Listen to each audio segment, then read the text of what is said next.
Hi, welcome to the first episode of Owen's Birds. My name is Cathy Comora, and I'm speaking with my father, Owen Comora, who is a bird naturalist at Myakka River State Park in Sarasota, Florida. Hi, Dad. Hi, Cathy. So, can you tell the viewing audience what it is that you do at Myakka? Well, it's a program that I set up about 12 years ago at the Myakka River State Park. We set up our spotting scopes and our tripods and our bird books out at a place on the upper Myakka lake, and we identify the birds for the visitors who come to us from all over the world. And it's a lot of fun. We meet some very interesting people, and they seem to enjoy looking at the birds and the other wildlife, especially the many alligators that we have swimming around in the upper lake. It's a lot of fun, though. I've been an amateur avid birder since I was 13 years old. It's a hobby that you can take with you any place you go, any place in the world. All you need is a field guide and a bird book, and you're set up to have fun.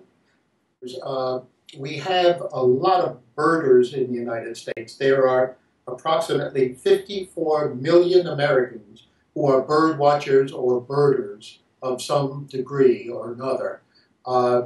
That's more than all the hunters and fishermen combined in the United States, according to the Fish and Wildlife Service.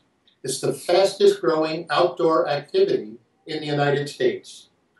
We spend more on birding than most other people can imagine. Approximately $34 billion a year is spent on birding stuff, like binoculars and spotting scopes and bird feeders and bird food and birding trips and birding clothing and special shoes and so forth. Why is it that people are that attracted to birding? Because it's a challenge, it's relaxing, it's great exercise for the body and for the mind, it's educational, it's the thrill of the hunt without killing anything. And we work like detectives. We're always looking for clues to help us identify birds. And most important of all, it's fun. And don't they even have games? I know there's the World Series of Birding. I don't really know what that is. Well, the World Series of Birding is something that started in New Jersey a number of years ago. And people start out at midnight sometime in May, probably the first or second week of May. They start up in northern New Jersey in around midnight, and then the teams go from northern New Jersey down to the tip of New Jersey at Cape May, and each team tries to identify more birds than anyone else. And there are prizes awarded to the teams with the most birds sighted. And it's not only sighting the birds, it's identifying them and by sight and by sound. Did you ever participate in that? Well, your mother and I did participate one year. We were asked to fill in for one of the outstanding birders and help get a national attention for the particular World Series of Birding. We were lucky enough to get a CBS film crew, CBS Sunday Morning, to follow the birding, and they made it into quite a special event. It did appear on CBS Sunday Morning. Oh, cool. But one of the things that I thought would be interesting to do was, since you go to Myakka Park on a daily basis? I go to Myakka Park on Tuesdays and Thursdays from the beginning of November through the end of April. And since I started the program, that was it. We had one guy who became a friend, Bruce Jorgensen, Yogi we call him, who showed up every place I went. Either I was lecturing, or I was in the field, or I was at the bird walk. And he became so proficient at identifying the birds from attending my meetings that we decided we're going to give him a hat and a uniform and make him a bird naturalist. So he's there now. He's been going out there for about 8 years, and he's there every Monday and Friday.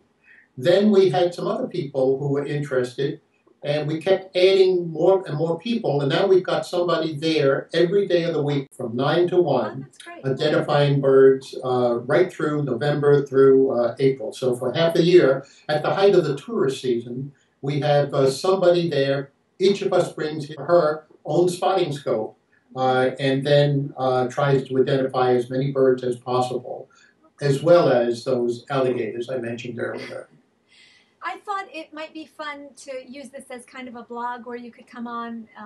We could talk about like what would normally happen. We usually did on the phone, but we could do it on video, and you could tell me what birds you saw that day. And yeah, that would be very interesting. I think right outside our window now we have a nesting pair of green herons. They have successfully fledged 3 little green heron babies who are just starting to fly, but they're still waiting on a branch fairly quietly for their mom to come, and their dad, I guess, to feed them. We also have a group of great blue herons that are nesting in another tree. They're much larger and much noisier. We hear them chattering all night long. And then we have a limpkin pair that never stops screeching. If you've ever heard a limpkin, I don't know if you've had the pleasure I did through of hearing Skype. limpkin. I've heard it through Skype. I hear it in your backyard. Screeches like kids screaming bloody murder, and we hear that like 2 or 3 o'clock in the morning, and my neighbors call me up and complain like it's my fault, because I'm the bird guy. They don't really complain anymore, but they're all accustomed to it. And one night I did hear somebody shout out, "Shut the hell up." Oh. Not to me, but Did to they say the Owen? limpkin. Yeah. Owen, shut the hell up. And that was your wife. No. She's accustomed to it.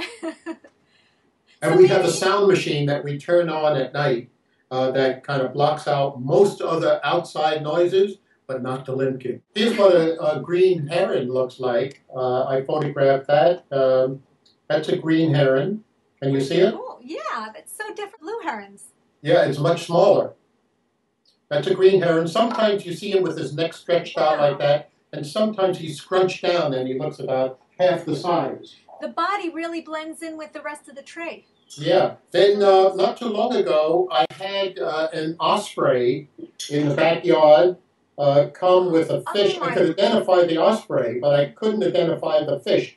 I found out later by going to my fish book that is a crappie that he pulled out of the lake and landed in a tree about 25 feet away from where I'm sitting right now. So you took that photo? Yeah. In your backyard? Now, I'll show you one of the limpkin. Here's a limpkin feeding a baby limpkin. I photographed this at Myakka Park. Oh, that's see it? So cute. And yeah. they eat only apple snails and mussels. Oh. And the little baby would always make sure he was between the parent's legs. The parent could pick out the mussel or the apple snail out of the water, sticks his neck into the really bottom of his neck into the water. So he pulls the apple snail or the mussel out of the water and can get the shell off and the meat out within 3 seconds. Oh my God. Yeah, it's a very interesting bird if he didn't have that terrible habit of screeching so loud at night and during the day too. You know, we've come to the end of our first episode of Owen's Birds.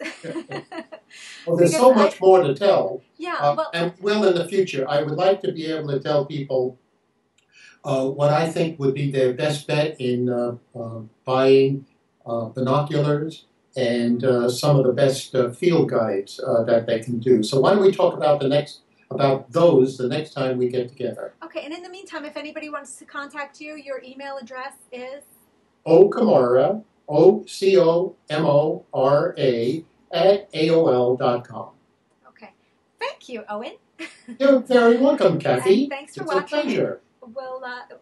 I look forward to doing the second episode with you.